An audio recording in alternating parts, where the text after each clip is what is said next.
All right, let's go ahead and proceed. Well, Your Honor, this is defendant's motion to compel. I sent an interrogatory and a request for production to the plaintiff requesting or asking whether in this personal injury case, the plaintiff's medical expenses were covered by a letter of protection. And then I requested any agreements between plaintiff, her attorney, and any healthcare providers, including LOPs. And the plaintiff objected on the basis that this was an LOP is a collateral source. It was its work product. It was overly broad and violated the physician-patient privilege.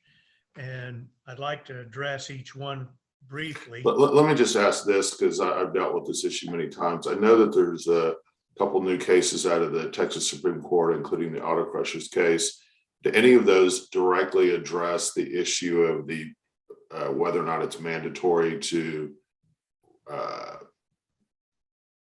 produce a letter of protection in a case? I don't remember them addressing that, but I know that you cited to.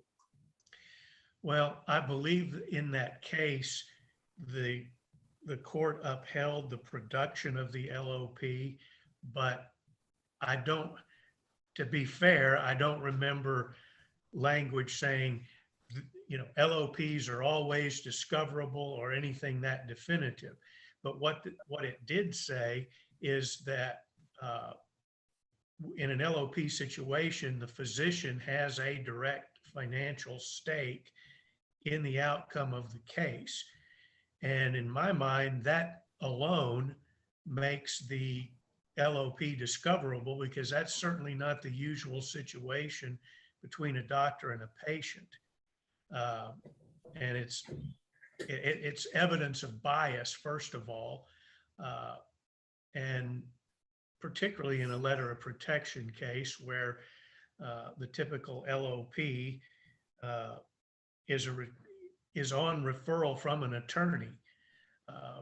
So I will tell you, I've been a judge now for this is my 16th year. I've never let in LOPs unless the plaintiffs agreed to do it, which a couple times they've opened the door on it. But and I've never let in attorney referrals again, unless the plaintiff's attorney opens the door or their clients. Sometimes their clients just start testifying about it. And so unless there's something that requires me to do that in any of these cases, and I've read Auto Crushers and what is it, North Cyprus, I think is the other case. And there's a more recent case out of the Texas Supreme Court. I don't remember the name, but Auto Crushers is the one I think is the most important. None of those require that I saw that an LOP had to be produced in discovery. And so until the Supreme Court or the Dallas Court of Appeals tells me otherwise, I don't anticipating changing my longstanding practice. I don't think it's relevant, and I don't think it's. I think it just could lead us down a long rabbit trail that is unnecessary. So, but Mr. Clay, do you want to just voluntarily turn it over? No, Your Honor. I mean, I agree with the court. I think that these aren't relevant to any issue in the case. I've made objections on it based off it's a collateral source in the fact that there's something of value being exchanged with a provider in exchange for it. That's a third party medical provider is agreeing to forego payment on a deferred payment agreement. And so that's why it's the basis of the objection is that it's collateral source. Further, it's attorney work product. It's prepared by an attorney in the course of litigation. I wouldn't volunteer to voluntarily turn it over. I don't think it's relevant or admissible at trial. And so I don't think it's likely to lead to the discovery of admissible evidence. Well, Your Honor, So what I would suggest we do is I'll just deny the motion to compel. I know that the law is constantly changing in this area, Mr. Wendt. And so if you want to re-raise this, if there's a new case out of the Supreme Court that changes the law or the Dallas Court of Appeals, I'm happy to look at that. If there's a case out of another jurisdiction, my feeling is I don't want to waste your time, because I'm not going to change my view on this unless I'm required to by mandatory authorities. So I don't want to waste anybody's time on this. it sounds like you don't want to hear my argument about plaintiff's objections. And if that's what you're, I don't want to waste your time. I've been doing this a long time, so I don't think that I should treat I try to be as consistent as possible on these cars, especially on these car wreck cases, in every case, but especially in car wreck cases, because you see the same issue over and over and over again. And so if I started treating your firm differently than I do other firms in the same situation, people would ask, well, why is your firm being treated differently? Why do they get the special treatment? And this is how I do it in every single case. And until I'm told otherwise by the Supreme Court or by the Dallas Court of Appeals. But if you want to make your argument and whatever you want to say, I'm not trying to stop you. I just don't want to waste your time. Well, I will be very brief in trying to persuade the court that the time has come. First of all, this isn't a collateral source. Okay, there's no money has changed, has gone to a medical provider from a third party that was independently procured by the plaintiff. All this is an agreement about payment. I'm very aware of what letters. I'm board certified in personal injury. I did personal injury law for 13 years. I've been a judge for 15. I probably tried over 200 car wrecks that had letters of protection, and I know what a letter of protection is. But thank you for letting me know that, Mr. Witt. I do appreciate the background on how these things work. Here's what I think is the big thing. Why is this case different than every other case involving letter of protections? Is there something special about this case?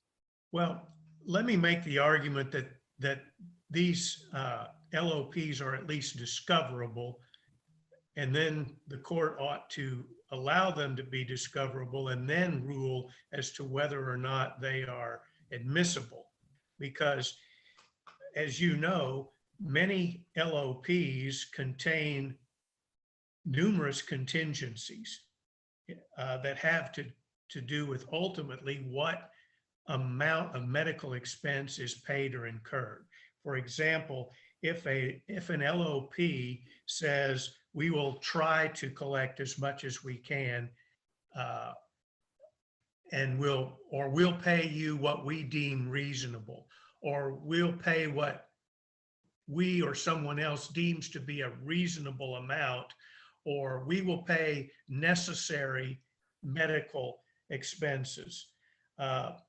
We all know that medical incurred under an LOP, the amount paid is going to be less than the amount actually, or the amount incurred will be less than the amount that's on the bills. And what happens in an LOP case is, knowing that, the plaintiff is still allowed to submit the charge master retail rates charged by the LOP physicians. But we all know, judge and attorneys, that that's not likely to be the amount that's actually incurred in the end, okay? And if there are numerous contingencies in the LOPs, it may be impossible to understand or to ascertain what the actual amount incurred is or will be. And that's why I think they're at least admissible, or excuse me, it's discoverable, and they may or may not be admissible in trial. But part of the reason I'm seeking them is to determine whether it is ascertainable, or whether the amount paid or incurred to any particular provider is ascertainable before trial, or whether that's just something to be worked out later between the attorney and the doctor.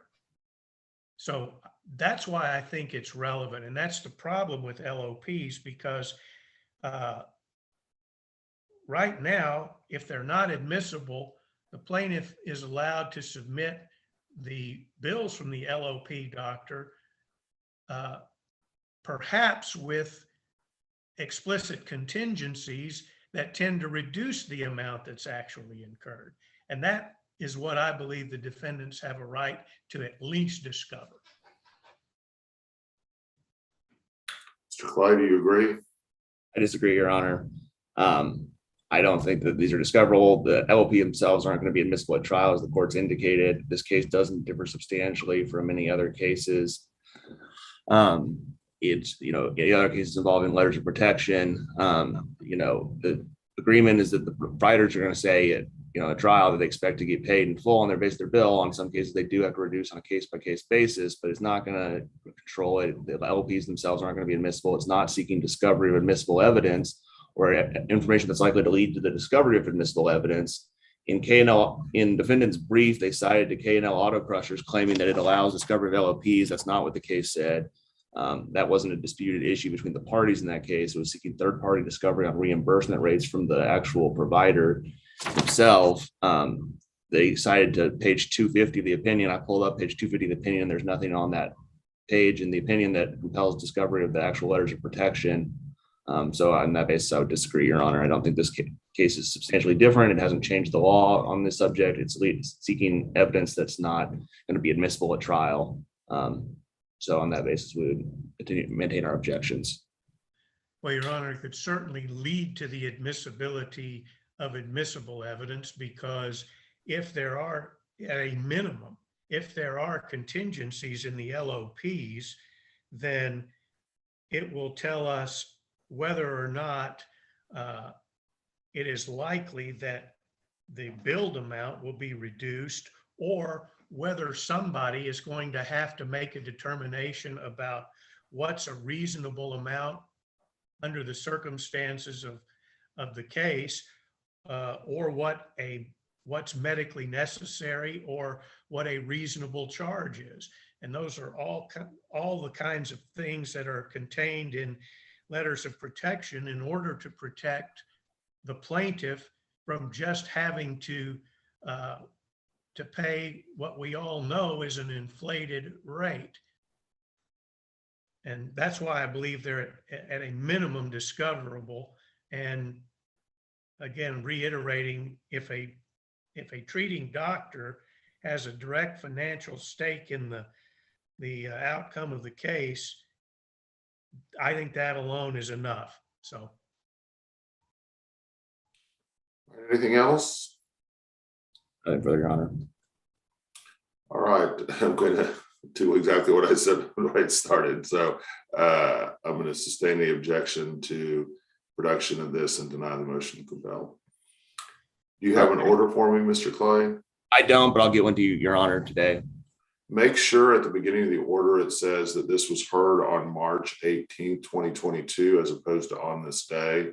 Make sure you share it with Mr. Wendt. Make sure that we and then email it to Rhonda, as well as e-filing it as well. Yes, Your Honor. Okay.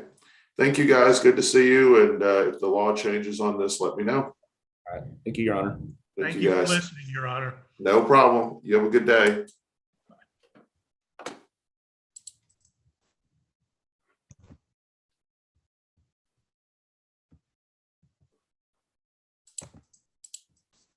We had a Paul join us. Paul, what are you here for? Paul, what are you here for? You're muted, Paul. I have a motion to compel At what time? on the Freeman matter. Wait a minute. I don't see that. Um, Oh, it looks like it was canceled. No, actually, it was a motion for sanctions, but I never canceled or anything. We've notified the other side back on what happened is the other side didn't show up for the mediation. Rhonda, it says it was reset. Can you tell who reset it? Sure. I'm looking now. According to our information, it was reset to 3/28, but Okay, what time is that? let me find out who reset it. I'm not sure. Let me see. Sibyl Franklin. According to this, it was reset to March 28th at 3 o'clock, but you're the movement. Okay, March 20, 3 o'clock. Yeah, but are you the movant or the respondent? I'm gonna move it. Well, whoever moved it shouldn't have let you move it. Only you could move this, not the other side. So it's your motion. Does it have any notes on who canceled this, Rhonda? I'm looking now. Let's see.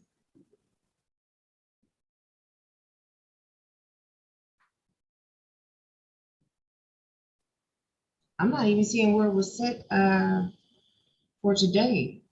It is on the calendar as being set for today. Let's see.